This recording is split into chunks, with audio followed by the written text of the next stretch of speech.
In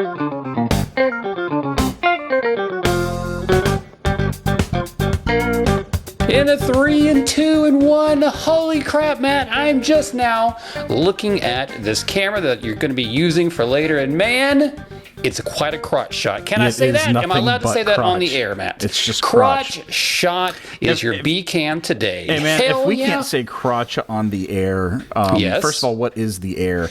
Ooh, that's a good question. But second, if we can't say that, then we're really hosed because we've said a lot worse.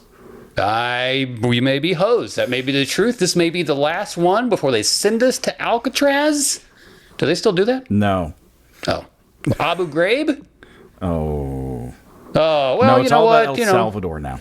It's all evolution of everything. We will be going down to El Salvador. One of us might end up being racist by the end of this podcast. You will have to listen and find out who is also part of Julie Dempsey's favorite podcast list, number 33, because she does it in alphabetical order. So I'll take it. She accidentally followed us one time when she wanted to listen to that Matt Men, the wrestling podcast, but she was just like, you know what? I'm old. I don't feel like dealing with this anymore. I'm so glad and you left us on the mentioned that list. other Matt Men podcast. I see them all the time when I'm doing stuff. You know what? Tip that to you guys. I enjoy what you do over there as well. We are Matt Men Movies Podcast, where we might talk about a wrestling movie, but more importantly, we're going to talk about all things box office right here, right now. Matt, tell me what you did yesterday. I saw Thunderbolts. And I liked it. hey, look at that. Movie Matt liked. It's the first Marvel movie in a while that I'm like, oh, not just like for spectacle or anything, because there's not, a whole lot of that.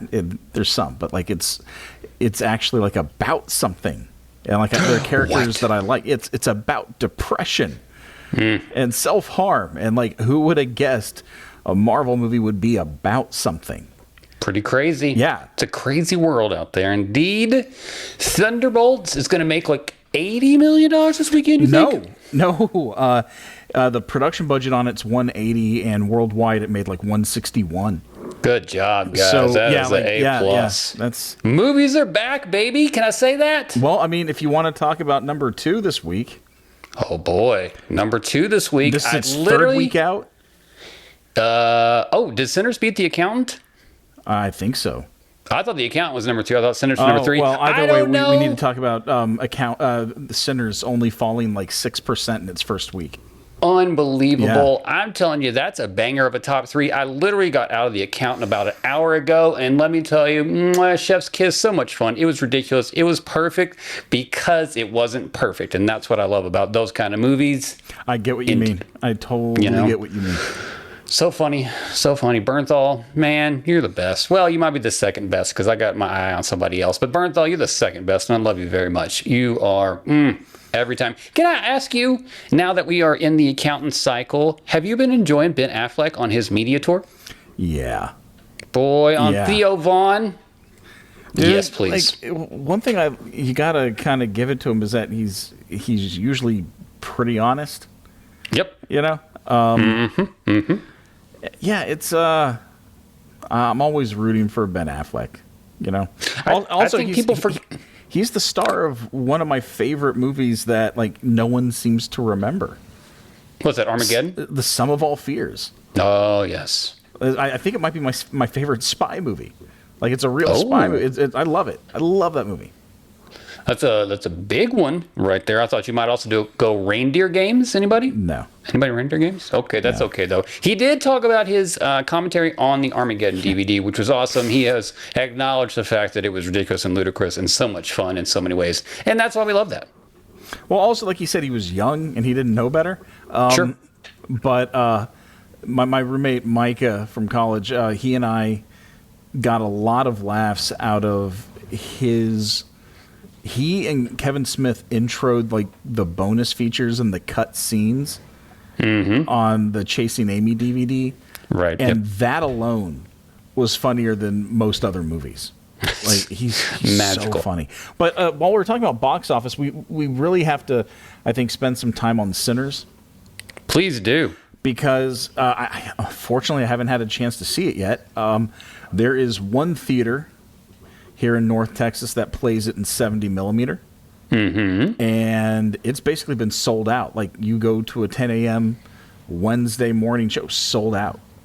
Like, this thing has been sold out since they had the tickets. And the when they announced, like, they think they're doing like 2 extra weeks of IMAX screenings, I believe so. they crashed the site. You know, so I was wanting to see it in 70 millimeter. It doesn't look like I'm going to be able to, which is a shame. But I'm hoping to see the movie fairly soon. But anyway, yeah, it is doing crazy well. It's like one of the best reviewed movies, if not the best reviewed movie of the year. So I don't know. Are we going to have more of those horrors back? You know, I surely would hope so. I definitely had so much fun watching that movie in the theater. That movie is so many things, and you know what? You can never say that I've never paid to see a musical in the theater, because gosh darn it, that movie is a musical. And I don't know if I've been on a record as talking about this. Maybe I did a little bit, but Michael B. Jordan for all the good things he's done up to this point, this is A+. This is best actor in the world kind of stuff right here. He just did a fantastic job. I thought every choice that he made for both the characters in that movie was spot on. And regardless of Delbert Lindo being in that movie, who is just God to me, Michael B. Jordan was amazing. Fantastic, wonderful, all the superlatives. Give that man at least a nomination for an Oscar. So it seems like with Creed, Michael B. Jordan and Ryan Coogler earned their freebie, right? Yes. And then the next thing they did was Black Panther. Pretty important movie. So now they've got a pocket full of freebies. Sure. And the fact that, you know, Coogler is like, you know what, I'm going to do something that means something to me, but I'm also going to do something everybody likes. That's like Spielberg territory. You know, most people can't do both. He's doing both. This is like a response. This is a response that you don't see anymore. This is the kind of response that like Sixth Sense had. You know, where, you know, second weekend kind of almost bigger than the first. It seems like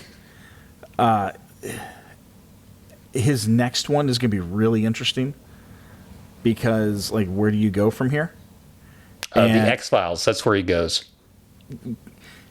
That would be so interesting. I'd love to see it. I'd love to see it.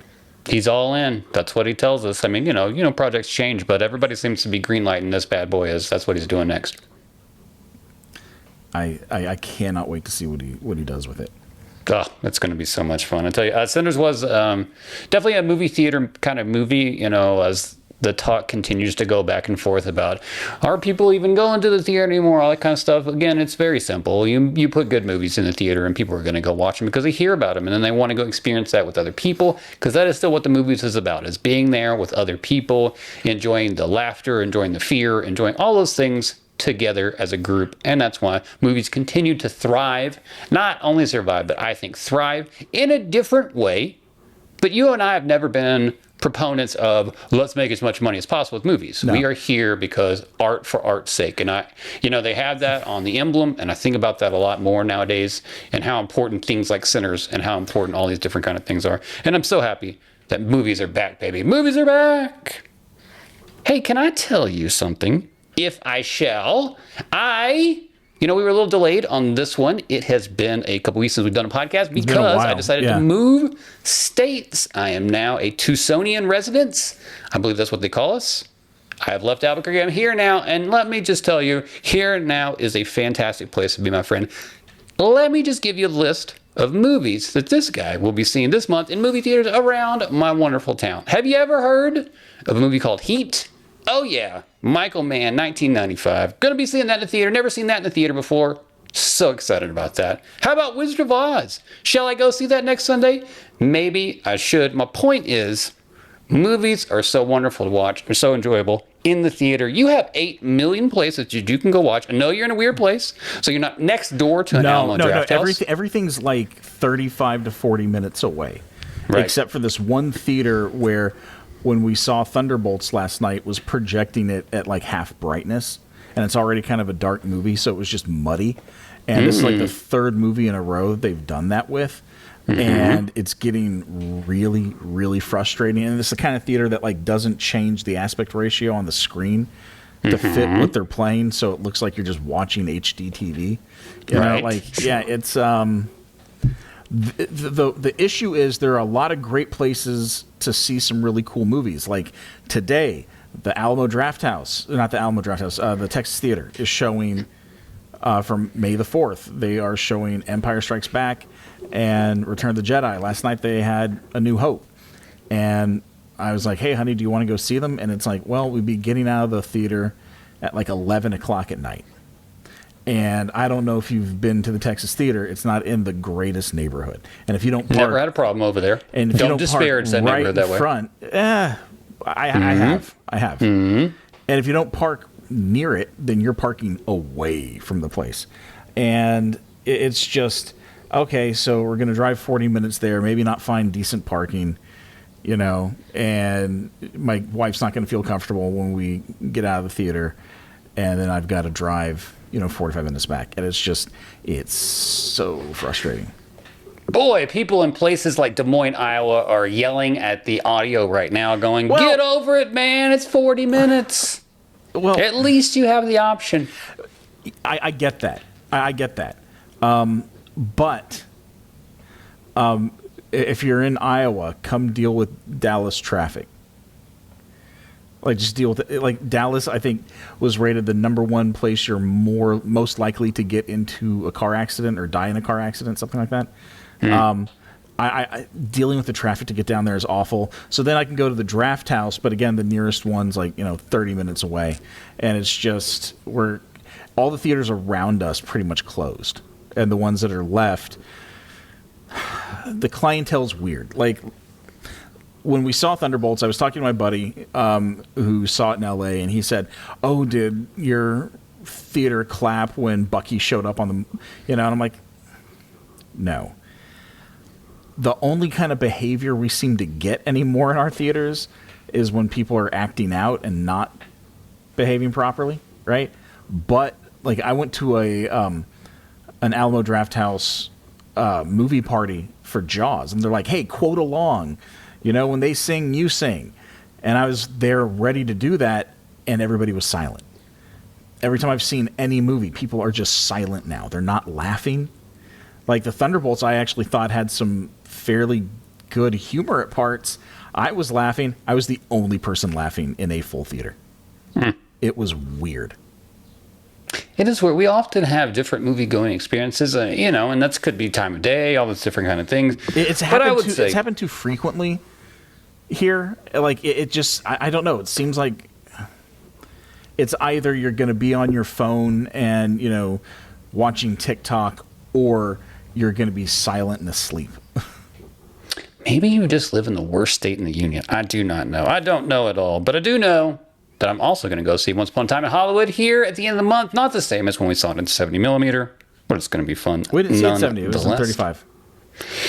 Let me ask you a question. Where are you standing on remakes nowadays? There's a couple of remakes. One that's recently hit streaming. One that's we were talking about this week. A Simple Favor Part 2 just hit streaming, which I had fun watching the other day. I'd like to talk about the director in a second. But let's just talk about remakes in general. There's also The American Psycho that's on the calendar. You know what? Honestly, I don't love all remakes. I think I'm definitely on record about that. But I think some of the creators now are finally finding a new space for what some of these things can be, i.e. Fargo, I think really kind of changed the game with remakes because you can re-envision something and you can still be in that world but still be magical. Remakes, do you think that young creators, now that there's been enough space between the things that we're watching now, that they can create new things, or are you tired of remakes altogether? I'd like to see remakes of things that should get remakes, right? Like, I was watching an older horror movie that not many people have seen. And, because of the code that it was made under at the time, it felt like it was kind of nerfed, right? I would like to see remakes of things that need remakes.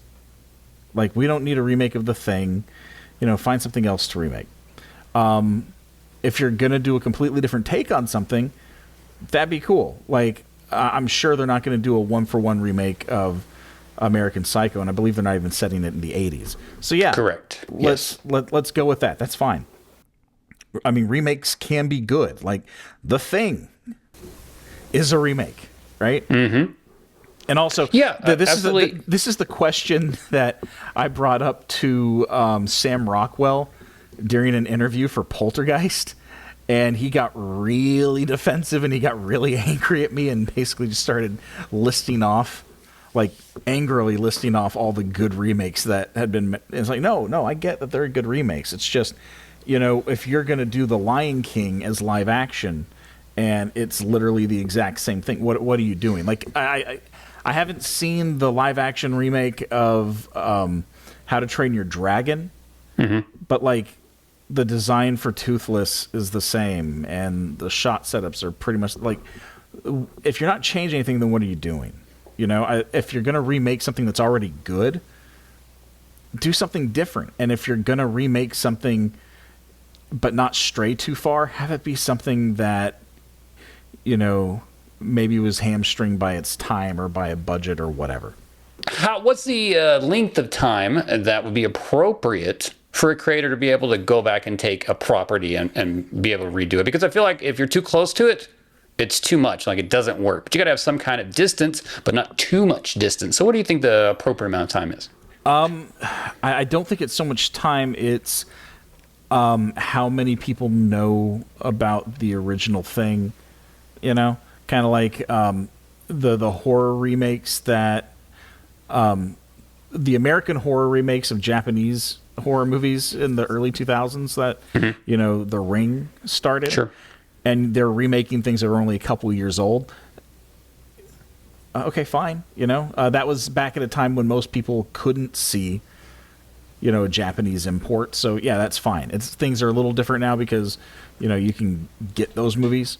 Sure. But I kind of like what Spielberg did. Let's wait 60 years before we do another version of West Side Story.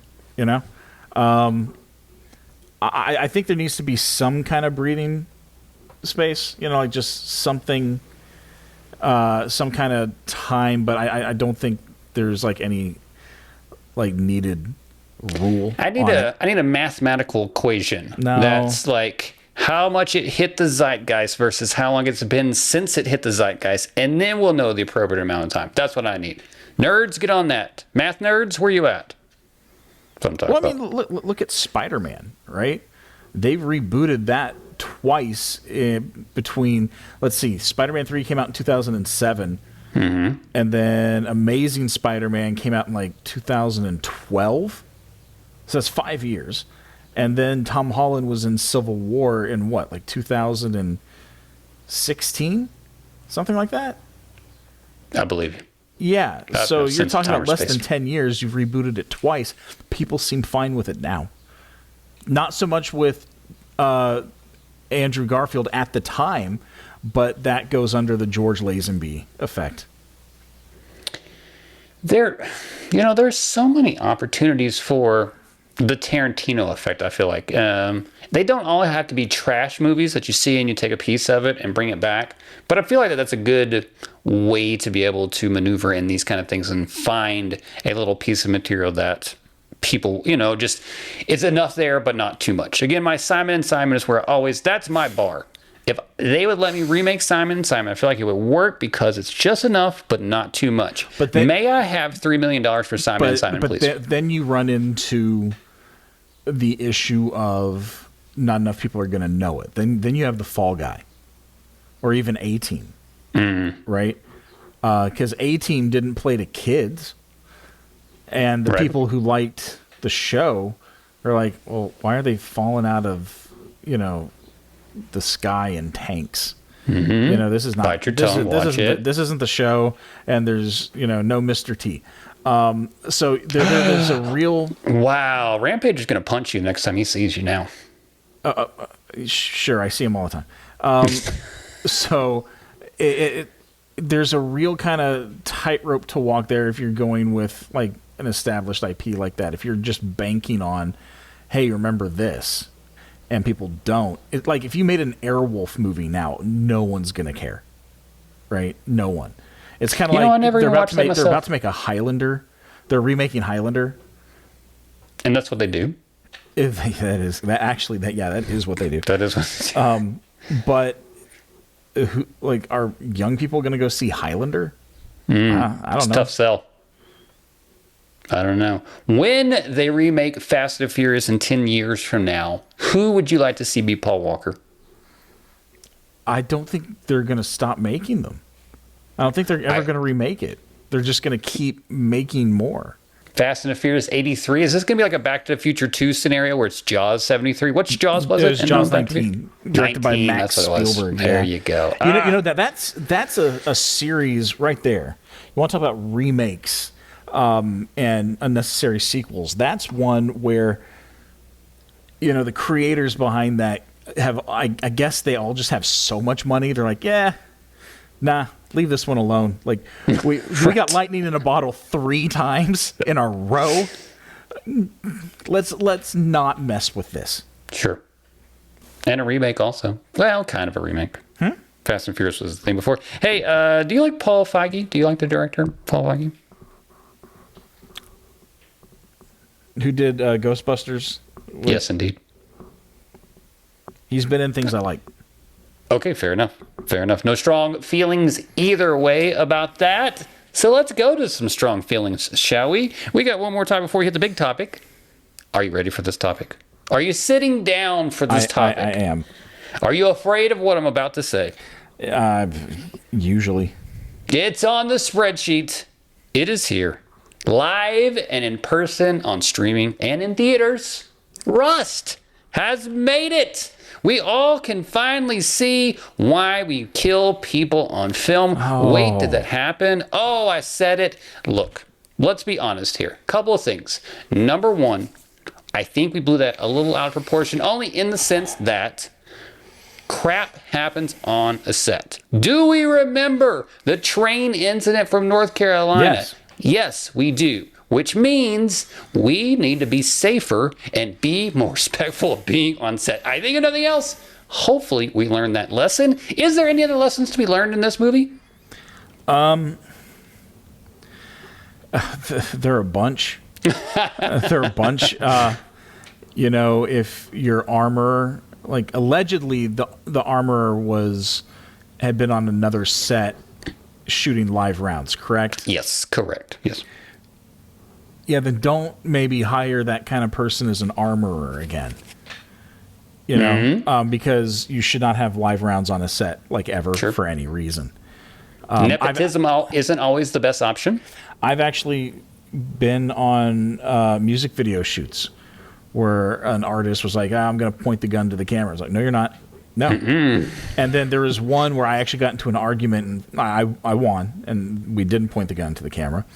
And then, like 3 days later, we saw that someone was shooting a music video, and the gun went off, and it hit the cinematographer. And I sent it to the artist, and I said, "Hey, this is why I didn't do it." Yeah, it's a pretty horrific thing all around. Yeah. I don't. There's always you got to find a balance, and I say that because. Even recently, I don't remember what movie I watched the other day, but you could still see the little red dot on the end of the gun to indicate that it was a safe gun rather than a live gun. Can we allow graphic people to clear that out? Because that really bothers the crap out of me. Obviously, I want it on set for safety reasons. They're supposed to. Are they supposed to? Well, in post, they failed. yes. Well, that's what I was thinking, but this was like a movie from this year, and I still saw it, which I thought was weird. It might have gotten missed. Like there's a blue screen shot in the opening, an unaffected blue screen shot in the opening. The opening race of Too Fast, Too Furious, and I was watching The Wolverine with I'm familiar with my daughter, and at the end they had cut a scene where he gets on the plane and they hand him a case and he opens it up and his costume's inside. They cut that scene And as the person's getting on right before that scene in the movie now, as they're getting on, they're not holding the case. Except one shot, they forgot to erase it digitally, and it's still there. And I was like, whoa, it just pops up for just one shot. Yeah, they should. It was probably something that someone just missed. You'll be surprised how often you'll find like tracking markers not painted out. Well, that's true too, yeah. And this was definitely way more prevalent back in the day to do a much better job. But it's always funny because obviously it's going to take you out of the movie a little bit to see that fake gun. But I would rather that, obviously, than the other side of things. It was terrible. It was a tragedy. But I am curious. Are you going to watch it? Apart from that, I am not going to watch it. But the reason I'm not going to watch it is because you weren't selling it to me. I don't even, the pitch and everything else are just like, I don't know who you were selling this movie to in the first place. Yeah. From the review that you sent me, I believe, was just like, it looks nice. Yeah. I mean, I guess they're selling it to the Yellowstone old people audience. Probably. Kind of like an indie Western in that way. But again, how are those people going to find that other than looking for Alec Baldwin? I just thought it was a weird choice all around. Honestly, I guess probably Alec just wanted... I'm guessing a lot of it might be from, you watched Landman, you might like this. Sure. I'm trying to remember back in 2020, like, Yellowstone had hit by that point, right? Yeah. Anything COVID related thereabouts, my brain's got nothing. Everyone's brains just went kaput in May of 2020. It's fine. What kind of person do you think goes to see this in the movie theater? People who don't know about what happened. Good call. That just like Alec Baldwin, I guess? Yeah. Someone. Or Westerns. Yeah. Yeah. But I doubt it's going to make anything. I mean, no, I can't imagine that it will, because I'm sure it's not going to have a wide release or anything. And then, just kind of depending on what cities you're in at that point, as to whether you're going to go watch it. And there are going to be some people who go see it out of morbid curiosity. Yep. See, that's any interaction I've ever had with OJ has been for that reason. So I'm not above such things. This just is not my cup of tea. I've definitely gone to support things that are terrible because I could not help myself. If Bill Cosby would have actually gone on tour when he was trying to go on tour a couple years ago, this guy would have been there because I love a good train wreck and I can't help myself. This is just not a train wreck that I'm interested in.